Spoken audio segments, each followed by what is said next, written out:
മഹിളാ കോൺഗ്രസ് സംസ്ഥാന അധ്യക്ഷ advocate JP Mehta നയിക്കുന്ന മഹിളാ സാഹസിക കേരള യാത്ര ഇടുക്കി ജില്ലയുടെ കോൺഗ്രസ് പ്രവർത്തകർ തൊടുപുഴയിൽ ഊഷ്മള വരവേൽപ്പ് നൽകി. കേരളത്തിന്റെ എല്ലാ ജില്ലകളിലെയും മണ്ഡലങ്ങളെ ഇളക്കി മറിച്ചുകൊണ്ട് കേരളത്തിൽ പിണറായി വിജയന്റെ ദുർഭരണം കൊണ്ട് നേരിടുന്ന മഹിളകളുടെ ഓരോ പ്രശ്നങ്ങളും വിലയിരുത്തി ഒരു സ്ത്രീകൾക്കും അമ്മമാർക്കും കുട്ടികൾക്കും ഇനി ഇത് സഹിക്കാൻ പറ്റില്ല എന്നുള്ള സാമൂഹ്യ സാഹചര്യങ്ങളും ഒരുക്കി കൊടുത്തത് കേരളം ഭരിക്കുന്ന മുഖ്യമന്ത്രി പിണറായി വിജയന്റെ അറിവോടുകൂടിയാണെന്ന് നമുക്ക് മനസ്സിലാക്കാൻ സാധിക്കും. അതിന് കാരണം ആഭ്യന്തര വകുപ്പ് കൈകാര്യം ചെയ്യുന്ന ആഭ്യന്തര വകുപ്പ് മന്ത്രി കൂടിയാണ് കേരളത്തിന്റെ മുഖ്യമന്ത്രി എന്ന് നമുക്കറിയാം. ഏത് കേസിലാണ് കൃത്യമായ അന്വേഷണം നടക്കുന്നത്, ഏത് കേസിലാണ് പ്രതികളെ പിടിച്ചുകൊണ്ട് പ്രതികൾക്കെതിരെ കർശനമായ നിയമ നടപടി എടുത്തുകൊണ്ട് മുന്നോട്ട് വരുന്നത് ഒന്നിനും നമ്മൾ കാണുന്നത് CPM രക്ഷപ്പെടുത്തുന്നതിന് വേണ്ടിയിട്ട് അവരെ എങ്ങനെയെല്ലാം കേസുകൾ ലഘൂകരിക്കാം, എത്രമാത്രം ക്വാണ്ടിറ്റി കുറച്ചുകൊണ്ട് ആ പ്രതികൾക്ക് നിഷ്പ്രയാസം സ്റ്റേഷൻ ജാമ്യം അനുവദിക്കുന്ന രീതിയിലേക്ക് ആ കേസുകൾ അട്ടിമറിക്കപ്പെടുന്ന രീതിയാണ് നാം കാണുന്നത്. മകൻ CPM MLA മകന്റെ കഞ്ചാവ് മയക്കുമരുന്ന് ഉപയോഗിച്ചതിന് അറസ്റ്റ് ചെയ്യപ്പെട്ടു. പക്ഷേ പിറ്റേ ദിവസം ഒരു മന്ത്രി തന്നെ അതിനെ ന്യായീകരിച്ചുകൊണ്ട് കുട്ടികളാണെങ്കിൽ പുകവലിക്കും പുകയൂതുമെന്നൊക്കെ തമാശ രൂപേണ പറഞ്ഞുകൊണ്ട് ആ കേസെടുക്കാൻ ആർജവം കാണിച്ച പോലീസുകാരെ അവിടെ നിന്ന് സസ്പെൻഡ് ചെയ്യുകയും അവർക്കെതിരെ നടപടിയെടുക്കുകയും ചെയ്യുന്ന ഒരു സ്ഥിതിവിശേഷമാണ് ഇന്ന് കേരളത്തിലുള്ളതെന്ന് നമുക്കറിയാം. ഇടുക്കിയുടെ DCC പ്രസിഡന്റ് ബഹുമാന്യനായ CP മാത്യു വേദിയിൽ ജാവ ക്യാപ്റ്റനെ ഷാൾ അണിയിച്ച് സ്വീകരിക്കുകയും ചെയ്തു. ഞാൻ പറഞ്ഞു വന്നത് ഇവിടെ നാളെ അഖിലേന്ത്യാ കോൺഗ്രസ് കമ്മിറ്റിയുടെ general secretary Shrimati Deepa Das Munshi MP പങ്കെടുക്കുന്ന സമ്മേളനത്തിൽ സമാപനത്തിലും പങ്കെടുക്കണമെന്നാണ് ഞാൻ ആഗ്രഹിച്ചത്. പക്ഷെ വന്നപ്പോൾ കയറാതെ പോകുന്നത് മര്യാദകളാണല്ലോ എന്ന് കരുതിയാണ് ഞാൻ വന്നത്. ശ്രീമൻ AK ആന്റണി വീക്ഷണം പത്രത്തിൻ്റെ ഫണ്ട് കളക്ഷനുമായി ബന്ധപ്പെട്ടാണ് എല്ലാ പഞ്ചായത്തുകളിലും എല്ലാ മണ്ഡലങ്ങളിലും 1970-കളിൽ എത്തിച്ചേർന്നു. ഇത് ഒരു ചരിത്ര സംഭവമാണ്. മഹിളാ കോൺഗ്രസിന് ഒരുപാട് സംസ്ഥാന കമ്മിറ്റി പ്രസിഡന്റുമാരും സംസ്ഥാന കമ്മിറ്റിയും ഒക്കെ ഉണ്ടായിട്ടുണ്ടെങ്കിലും എല്ലാ പഞ്ചായത്തിലും പോകുന്ന ഒരു തീരുമാനമെടുത്ത് അത് 10,000 രൂപയുടെ ഫണ്ടും ശേഖരിച്ച് മഹിളകളെല്ലാം പ്രാവശ്യം ഉഷാറാക്കി രംഗത്തിറങ്ങുവാൻ തീരുമാനിച്ച ശ്രീമതി ജെവിയെയും സംസ്ഥാന കമ്മിറ്റിയെയും ഞാൻ മുക്തകണ്ഠ പ്രശംസിക്കുകയാണ്. പ്രാവശ്യം CITക്കാരൻ്റെയൊക്കെ മർദ്ദന വയ്ക്കുവാൻ തന്നെ ഒക്കെ നിങ്ങൾ പോകുമ്പോൾ ഇപ്പം പിന്നെ ബാരിക്കേഡുകളൊക്കെ തകർക്കുന്ന കാര്യത്തിൽ അത് ഞാൻ ശ്രദ്ധിച്ചിട്ടുണ്ട്. ജെവിയൊക്കെ അതിന് മുകളിലായിരുന്നു കയറിയിരിക്കാറുണ്ട്. ഇന്ന് കേരളത്തിൽ ഏറ്റവും കൂടുതൽ ചർച്ച ചെയ്യപ്പെടുന്നത് നമുക്കെല്ലാവർക്കും അറിയാവുന്നതുപോലെ തിരുവനന്തപുരത്ത് ആശാപ്രവർത്തകർ നടത്തുന്ന സമരമാണ്. ആ സമരത്തോടുള്ള CPMൻ്റെ സമീപനം യഥാർത്ഥത്തിൽ CPM എവിടെ എത്തി നിൽക്കുന്നു എന്ന് തെളിയിക്കുന്നതാണ്. ആ സമരത്തിന് പല പ്രത്യേകതകളും.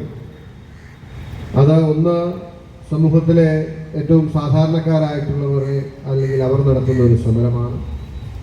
സ്ത്രീകൾ അവർ നേതൃത്വം നൽകുകയും അവർ പങ്കാളികളാവുകയും അവർ പങ്കെടുക്കുകയും അവർ മാത്രം മുന്നോട്ട് കൊണ്ടുപോവുകയും ചെയ്യുന്ന സമരമാണ് ആശാപ്രവർത്തകരുടെ സമരം എന്ന് പറയുന്നത്.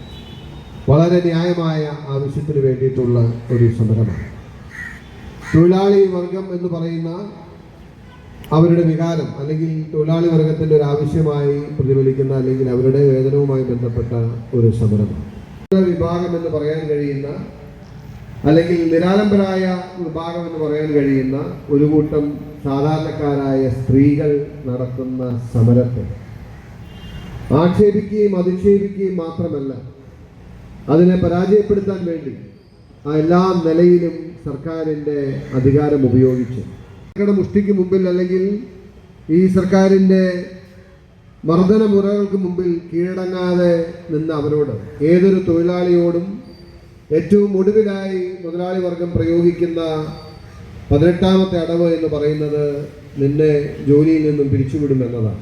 അല്ലെങ്കിൽ എല്ലാ പരീക്ഷണങ്ങളെ അതിജീവിച്ചവർ സമരവുമായി മുന്നോട്ട് പോയി.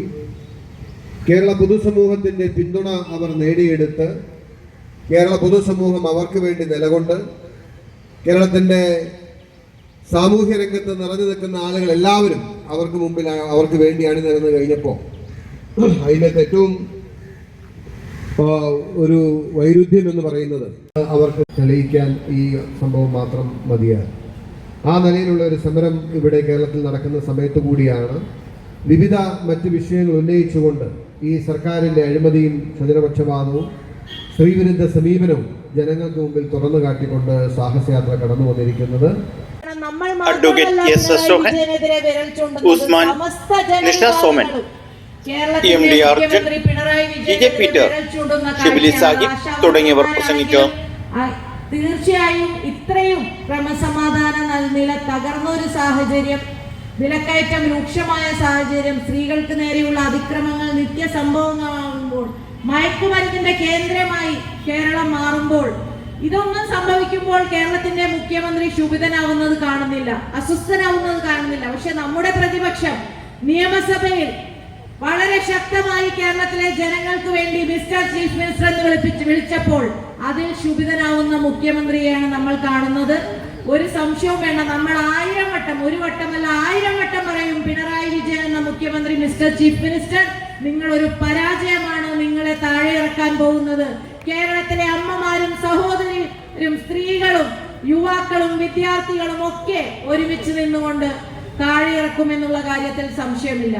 ഇവിടെ ഞങ്ങളുടെ ലക്ഷ്യം വളരെ കൃത്യമാണ്. വരാൻ പോകുന്ന തദ്ദേശ സ്വയംഭരണ സ്ഥാപനങ്ങളിലേക്കുള്ള തെരഞ്ഞെടുപ്പിൽ UDF-ന്റെയും കോൺഗ്രസിന്റെയും വിജയം ഉറപ്പാക്കുന്നതിന് വേണ്ടി മഹിളാ കോൺഗ്രസിനെ സജ്ജമാക്കുക എന്നുള്ളതാണ്. എൻ്റെ മുന്നിലിരിക്കുന്ന സഹോദരിമാരോട് എനിക്ക് അഭ്യർത്ഥിക്കുവാനുള്ളത്, കോൺഗ്രസിന്റെ നേതാക്കന്മാർ സമയാസമയങ്ങളിൽ നൽകുന്ന മാർഗനിർദ്ദേശങ്ങൾ പാലിച്ചുകൊണ്ട് വീടുകളിലേക്ക് കടന്നു ചെന്നുകൊണ്ട് LDF-നെതിരെയുള്ള പ്രതിഷേധങ്ങളിലും നമ്മൾ പങ്കാളികളായി നമ്മുടെ വാർഡുകളിൽ കോൺഗ്രസിന്റെയും UDF-ന്റെയും സ്ഥാനാർത്ഥികളെ വിജയിപ്പിക്കുന്നതിന് വേണ്ടി നിങ്ങൾ മുന്നിട്ടിറങ്ങണമെന്ന് അഭ്യർത്ഥിക്കുന്നു.